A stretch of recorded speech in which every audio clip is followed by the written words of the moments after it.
actually kind of all over the place. I think that I put Exodus. That's supposed to be Leviticus 11 through 16. Right there. We'll be in a Leviticus a good bit tonight. Um, so remember kind of where we're at. We're at Mount Sinai.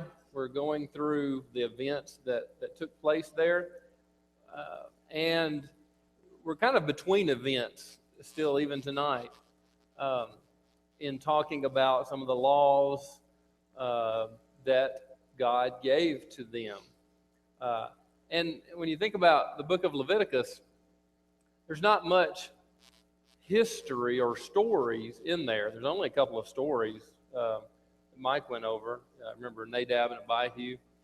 So as far as stories or the chronology, there's a whole lot more in Leviticus. There's a lot more of the laws and the rules and the ordinances that God is establishing for His people. So, and you know, I won't say that it's dry material, because there's some really, really good lessons that we can learn in going through this about what God expected from His people. Now, maybe definitely the rules and the laws have changed dramatically, for us. But what we learn is what God stated and what He wanted them to do were very specific, had a purpose. And we're going to be talking about laws of cleanness, things that would defile a person. We'll be talking about feasts and ordinances and days that they were to observe, and lots of different things. But when you think about things that would,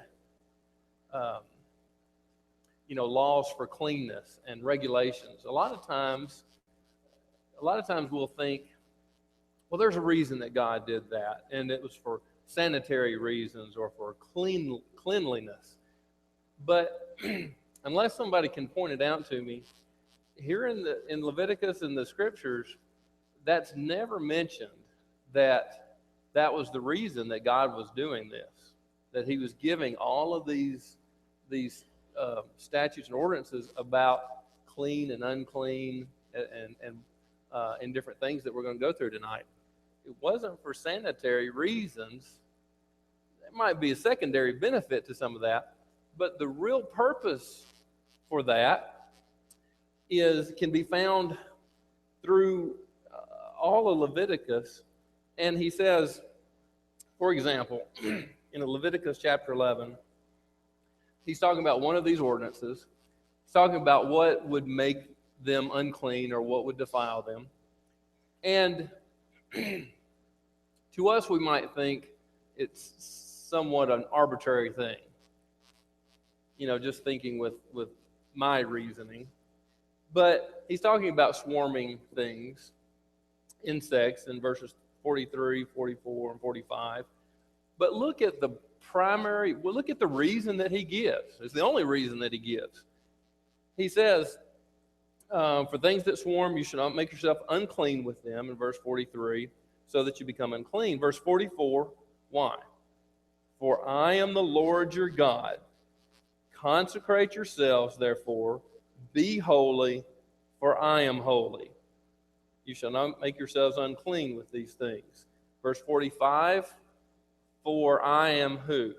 I am the Lord who brought you up from the land of Egypt to be your God. Thus you shall be holy, for I am holy. In all of these things that we're going to talk about, God wanted them to be like Him. He wanted them to be set apart, holy, unique, a distinct people, different from everyone else. And, from all of these things that He tells them, this makes them that. If they do all of the commandments and follow the laws that He sets forth in here, they will be exactly what He wants them to be. They will be a holy, set apart, unique, distinct people, his people. They'll be holy just like God is holy. That's why God gives all these things. And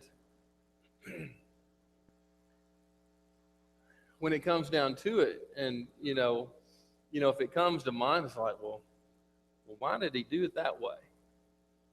I don't know. Doesn't matter. God said it, I'm going to do it.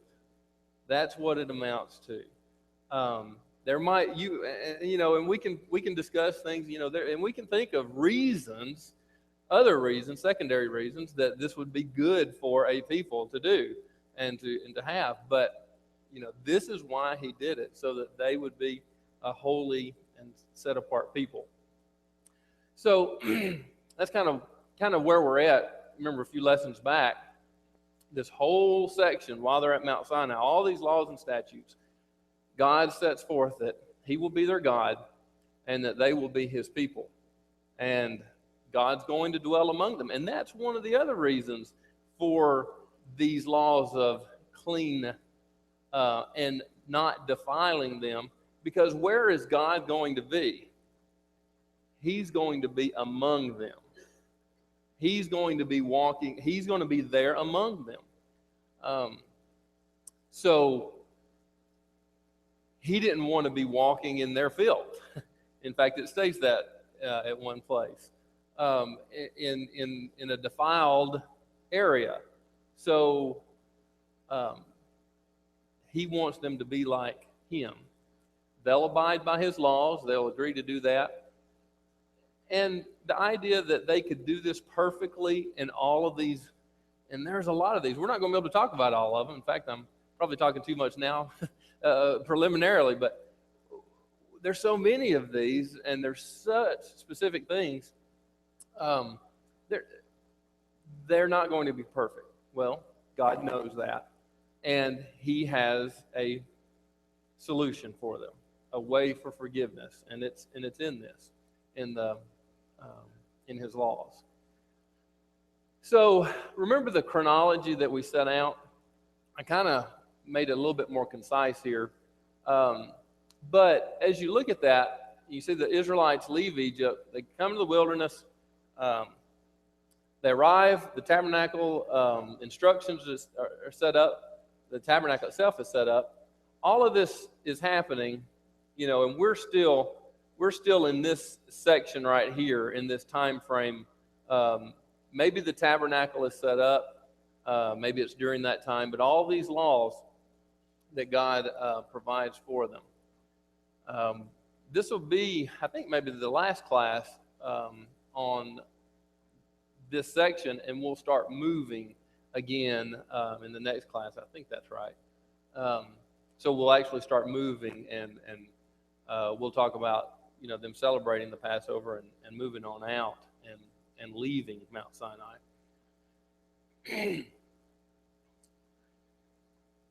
All right. So the first one that we'll come to is the laws of clean and unclean animals. And he sets out the rules, and it's pretty specific, about what's going to be a clean animal and what's going to be unclean. And you see the passages there. We'll be in Leviticus an awful lot tonight. But a clean animal, God defines it. He says, a clean animal, and it'll have specific purposes. It'll be of the clean animals that they give the first. Every tenth will belong to him. With a clean animal is one that has split hoofs and chews the cud. All right? So also from the waters, anything that has fins and scales is clean. Insects, very specific, that can hop, flying insects that can hop, ones that can't are not included in this. Most birds are clean. The unclean, wrong way. The unclean animals are those with split hooves or that chew the cud. It has to be both of those things. Have to have both qualities in order for it to be a clean animal. So, for example, a camel. A camel chews the cud.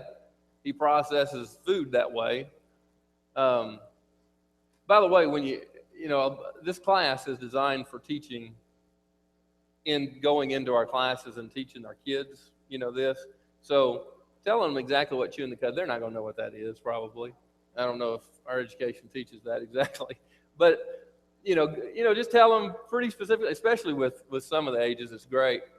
It's where a cow or an animal eats it. It goes into one of the chambers. It's multi-chambered, stomach. And then it comes back up, and he gets to chew it some more. Kids love that. We don't so much. But so a camel has, the split hooves, but he doesn't have the split hooves, but he chews the cud. So he doesn't qualify. He's unclean. Rabbits, no split hooves. Hogs doesn't chew the cud, has split hooves, but doesn't chew the cud. So it's very specific. Several other things. The water creatures, it doesn't have fins or scales. It's unclean. You can go through and list things that would not qualify.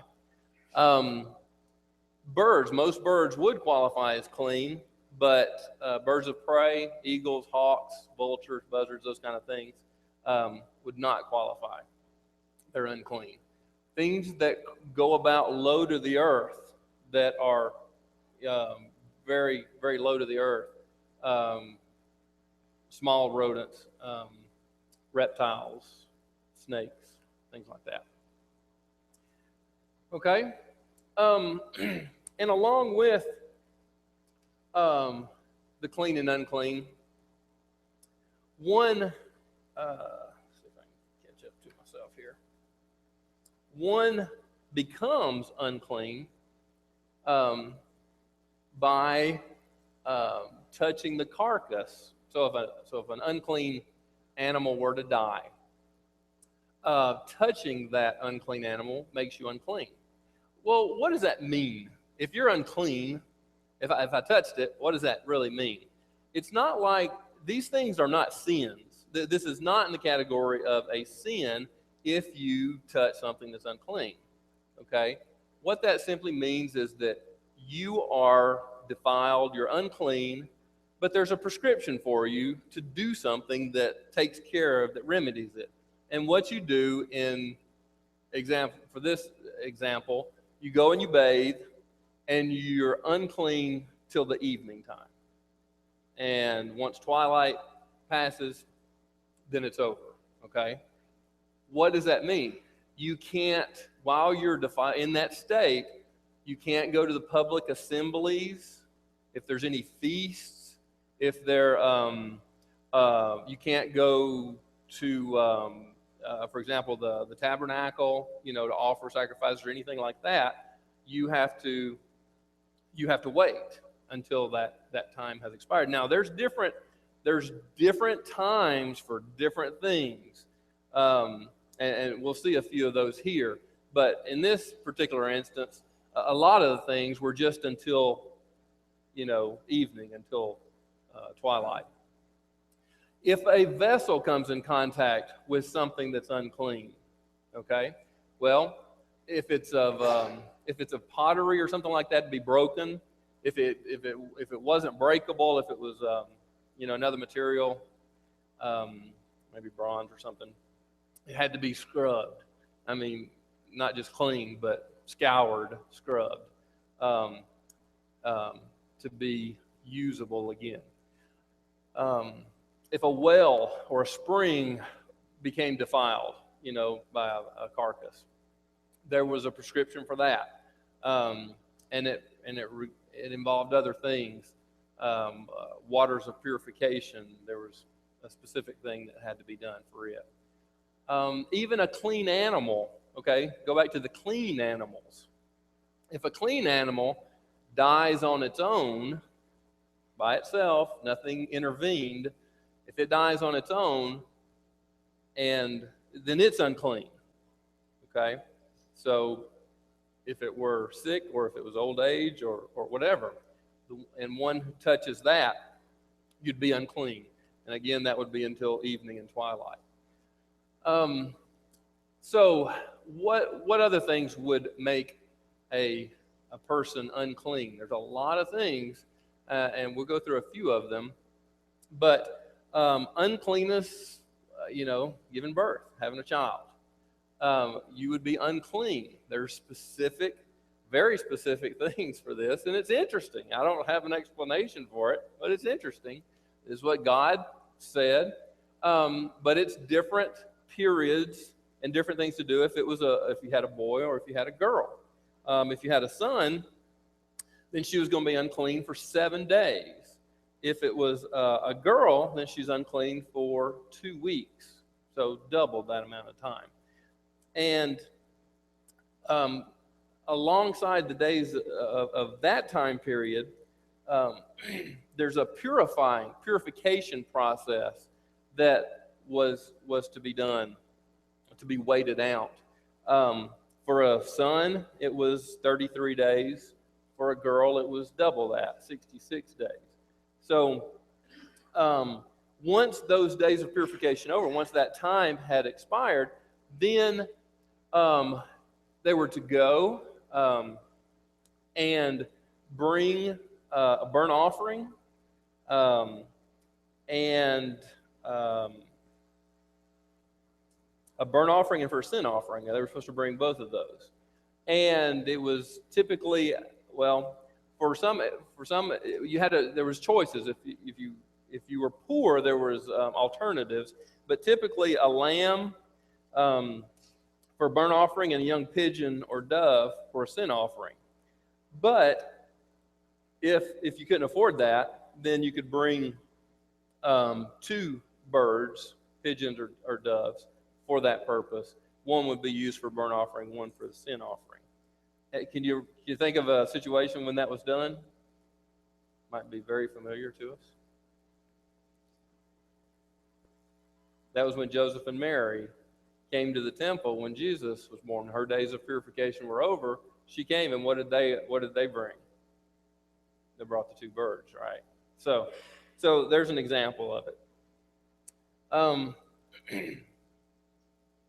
All right, uncleanness from skin diseases and disorders. Now, when it talks about it, it talks about being a leper, and leprosy is used a good bit, if not in most all these cases. Apparently, that leprosy could mean a myriad of things, disorders. So we can't get too stuck in our minds of just it being what we consider a leprosy, but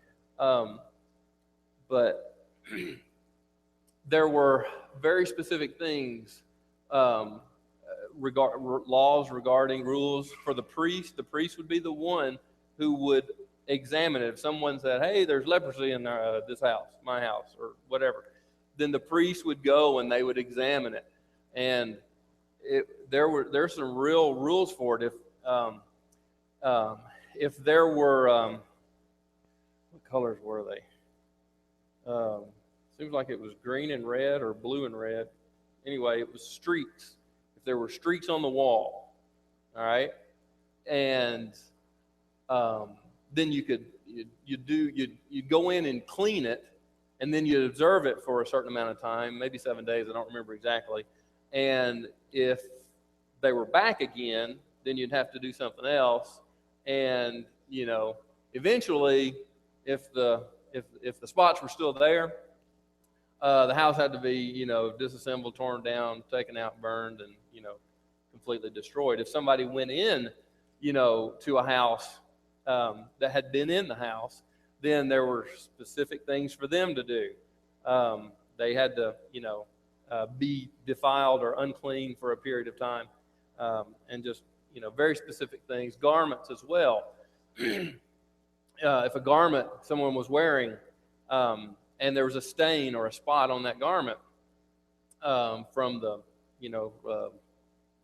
whatever protruded from somebody, then the priest would take that garment and watch it, and then it could be washed. They would watch it for 7 days. I think it was 7. And if the spot disappeared and stayed gone for a period of time, if it didn't, it was okay. If it didn't, then they would go to the measure of, they could cut it out. They could cut that part of the garment out, throw that away, burn it, get rid of it, and so forth. There's very, very, specific things.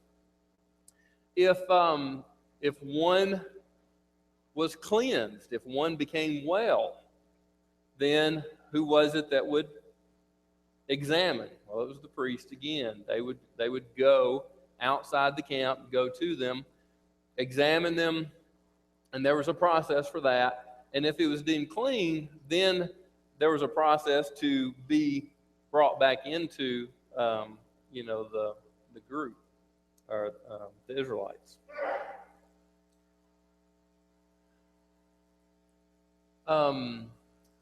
Uncleanness from coming in contact with a dead body.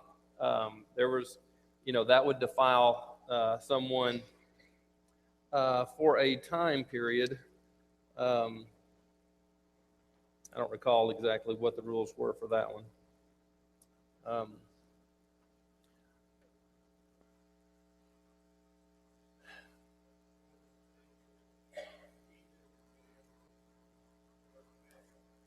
Yes, yeah. So yeah, that's right. So if you were unclean or defiled, then and for whatever time period, whether it was till twilight or for 7 days or whatever, you wouldn't be able to celebrate the Passover.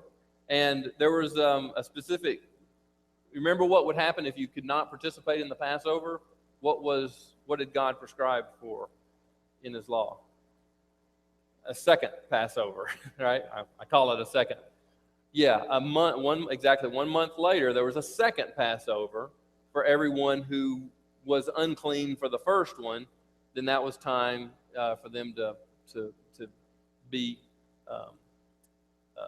cleared of that and to participate in the second one. Well, on that last one, from contact with the dead body, it's interesting. In a Nazirite vow, that was one of the things you could not come in contact with for a Nazirite vow.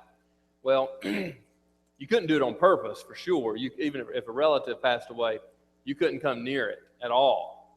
But the scripture says, but if it happens that someone should fall dead right beside you, then that's a different matter. And there was a allowance for that, or there was a way to be undefiled, to take care of that if someone just dropped dead beside you, and you were in that close proximity when you're under a Nazirite vow. So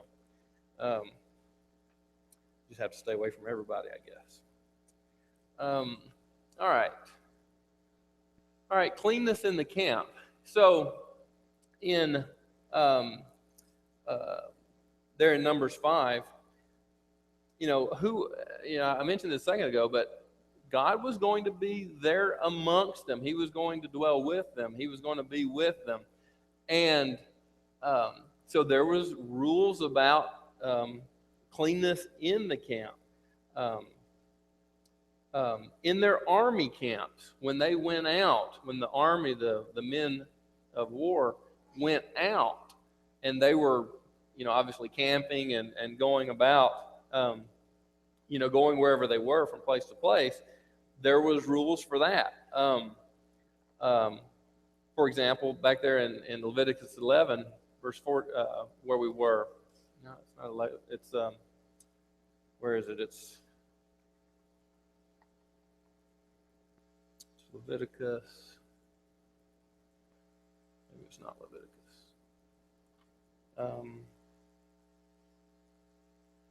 Maybe in Deuteronomy 23 there, but I don't want to take the time. But essentially, it was the prescription or the instructions for when they're out in the camp to dig a cat hole, to go about their business. So it was to take care of it. And God says specifically in that verse, I think it may be 23, verse 14. Let me look. 23:13. Deuteronomy 23. Yeah.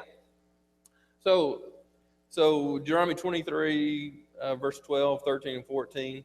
You shall have all the soldiers, all the men will have a spade among your tools, among your weapons. And it shall be when you go about your business, you shall dig with it, turn it over, and cover it up. So, but why? Look at verse 14. Here's the why. Since the Lord your God walks in the midst of your camp to deliver you and to defeat your enemies before you, therefore your camp must be holy. He must not see anything indecent among you, for he will turn away, or he will turn away from you. God was going to be with them. And this was a real evidence that God was going to be here. We have to follow his laws.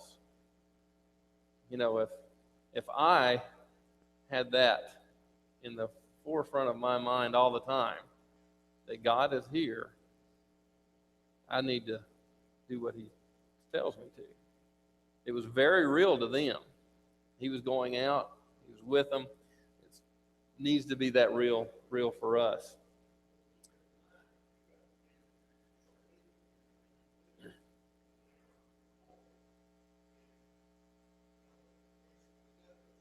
Yeah.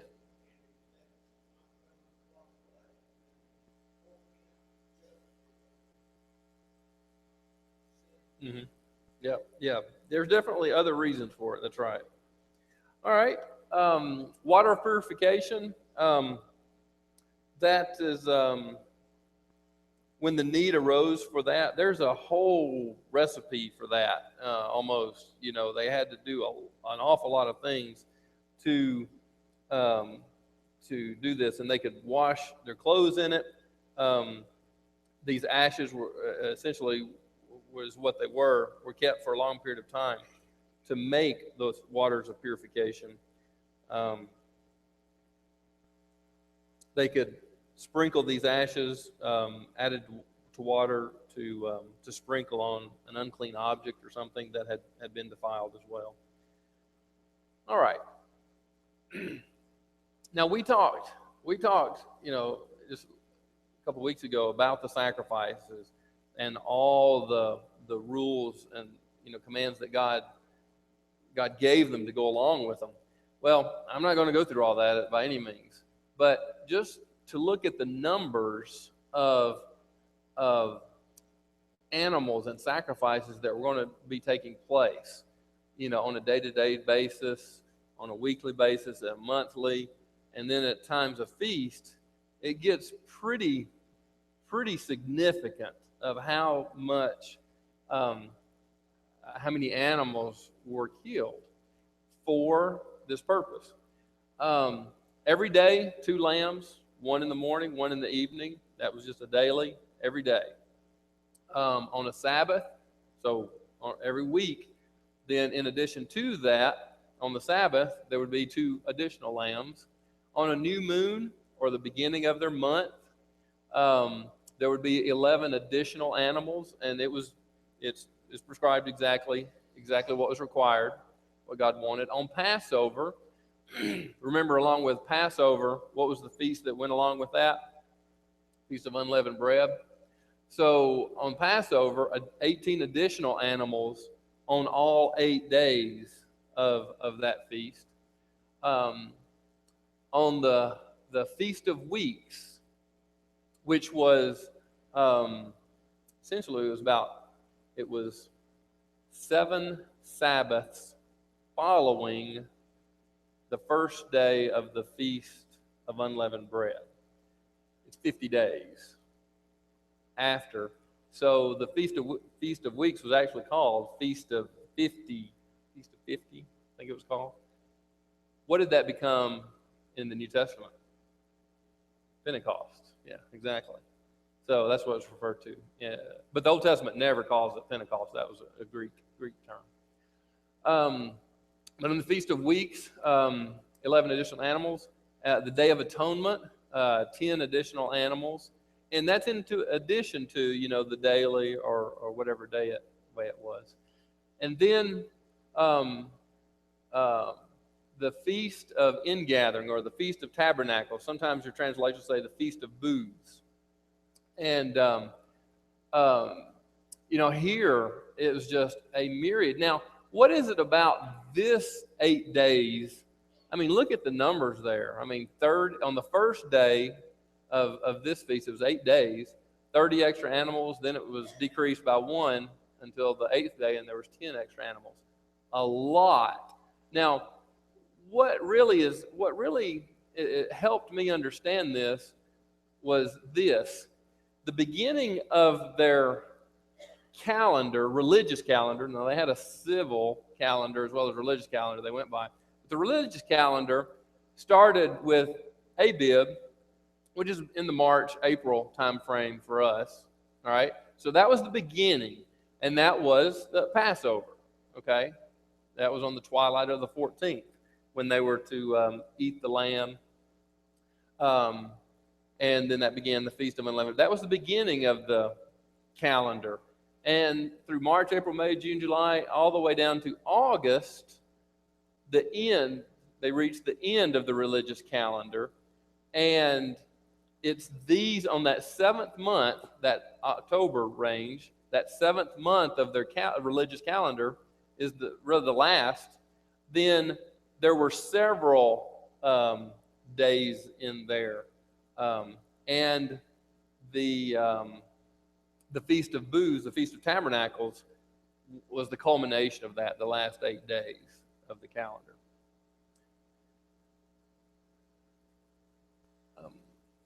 All right. So, but right up above that, don't want to skip out on the Sabbath day. The Sabbath day was given to them as a real blessing. They had come. What did they come from?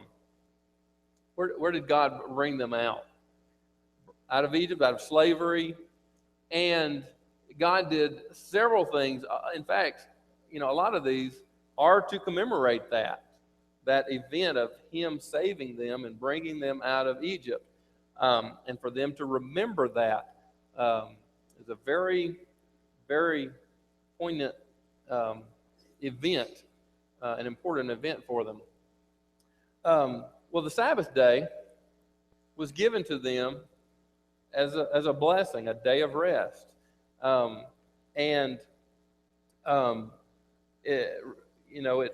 We first start reading about it. Well, when they came out of Egypt, it mentions the Sabbath day, but it's not until Exodus 20 that He says to remember the Sabbath day and keep it holy. And His commands for that: 6 days you will work, but the 7th day is a Sabbath to Jehovah. It was for Him. And eventually, and even at times on certain days, it was for assemblies, for of the multitude, for observances. But when we get to the New Testament, what was happening on the Sabbath? When Paul was running around, going everywhere, where would he go on the Sabbath? He'd go to a synagogue, wouldn't he? It was every Sabbath was an assembly and it kind of progressed into every Sabbath doing that. But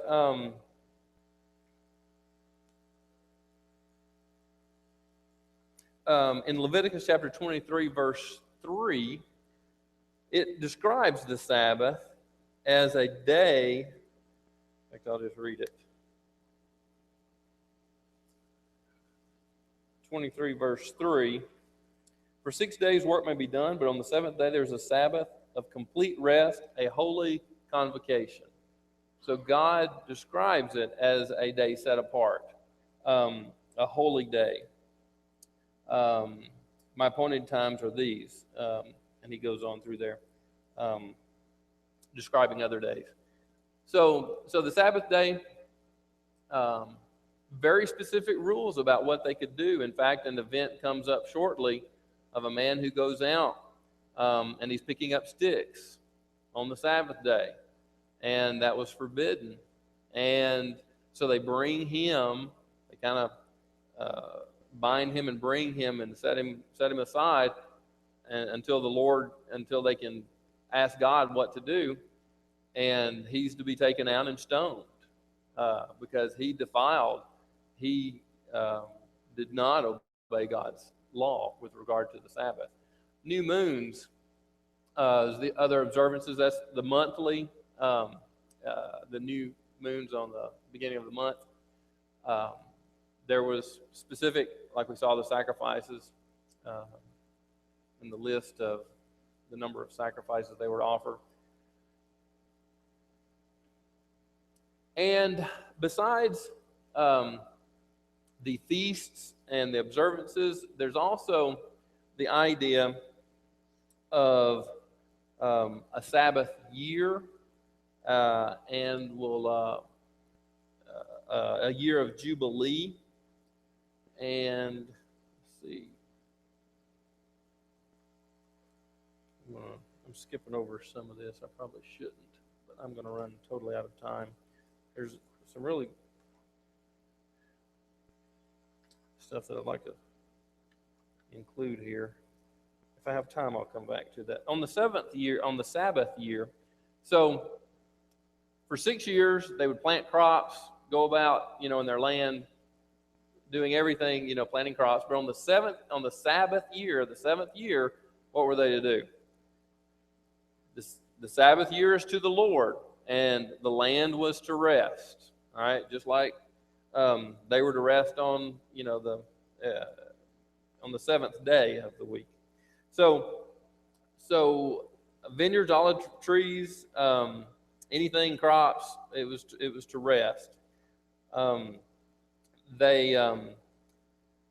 Whatever the land produced on its own, the owner of the land could have that, could reap it and use it, but he couldn't cultivate it. Was the law.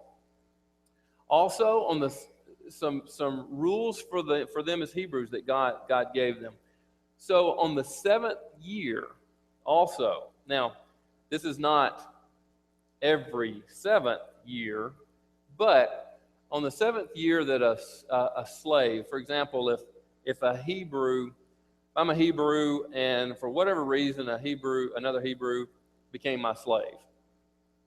Maybe he indentured himself to me as a slave because he ran out of money and owed me or whatever. He became a slave. Well, so starting from that day, 7 years later, then what would happen? He would be freed. That's right. Okay? So that was in God's command, because even though for that time, and there was rules about how I would treat him. God's law was specific. I'm not to treat him like a slave. I'm to treat him like a hired servant. There's respect there, right? There's and humanity.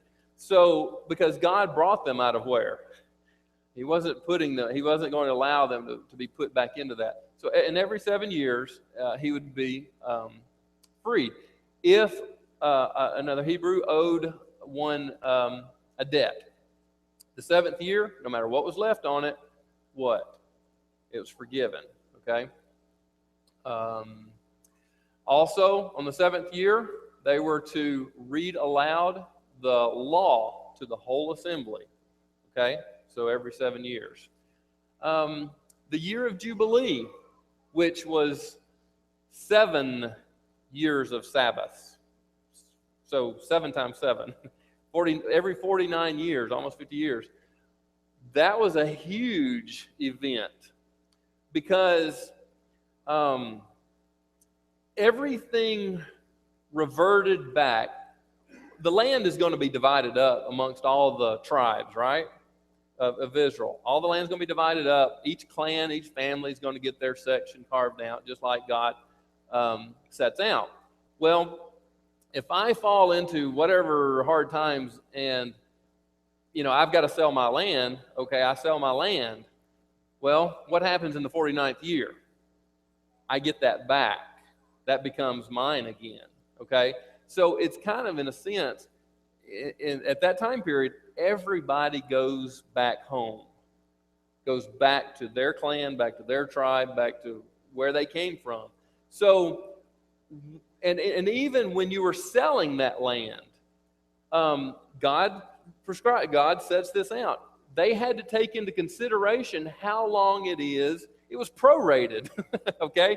You had to take into consideration if there's only 1 year left until Jubilee, then I can't sell that land for the same amount of money that I would have charged, at year 1, or year 49. So it was prorated. How much? And really, were you selling the land? You weren't. You were really leasing it. Effectively, what it amounted to is leasing it, because that land stayed with the tribe, the family, the clan. And that goes into the treatment of the poor. There was very specific rules and laws of how God wanted them treated. Vows. Vows are, vows, one of the things, when we make a vow, we're thinking in our mind, we're thinking, I'm obligating myself, I'm promising somebody, I'll do this or whatever. That's not exactly really what the vows are talking about here when we go through and look at these commands. The idea is more that I'm making a vow to God, and that it's not a prescribed law, it's not a command, it's just something that comes over me, and I want to do something for God outside of all of his commands. It amounts to a free will offering. And I can vow property, animals, property, people. Who was one who vowed her son? Hannah. Remember Hannah? She gave her son. His name is going from me. I'm trying to say Elijah, but say it. Samuel. Thank you. Hannah. Samuel. Yeah. She made that vow, and and she dedicated. And where did he go to live? Once he was of age, he went to live, with the priest. So many things could be vowed, and a free will offering. Now, did you have to do that? It's not prescribed. It's not a law. It's something else. It's something in addition. Sometimes in supplication to God. In Hannah's case, it was kind of that, wasn't it? Supplication, because she wanted a son. She didn't have one. In that sense, it was kind of a bit of supplication. Sometimes it's simply thanks. But once that vow is made, there's some rules involved with it. God prescribed. You didn't have to do it, but if you did it, here's the rules. And there's some specific ones. For example, if a wife of a couple, if she made the vow, it wasn't the husband had to agree. If he didn't agree, then it was invalid. So something like that. But there's lots of rules to go along with it. And it was a huge deal to break that vow. Okay, I can't remember the penalty. There were some vows would become invalid, and the sacrifices could be made. Some vows, I think in my mind, if I remember right, were way more serious. But I'd have to look and make sure. We're out of time. Thank you for your attention. One of the things I wanted to get to was the Day of Atonement, the Feast of Tabernacles. When teaching kids, I tell them that's my favorite because everybody got to go camping. The Feast of Booths, that's what they did. They went out and built their shelters. They lived out in the shelters in their little booths for 7 days. So once a year, we went out camping for 7 days. And it was to remind them of what? It hasn't happened yet in our chronology, but to remind them of their days wandering in the wilderness, going out, which was a lot of camping. But anyway, thank you for your attention. And Mike will have us Sunday.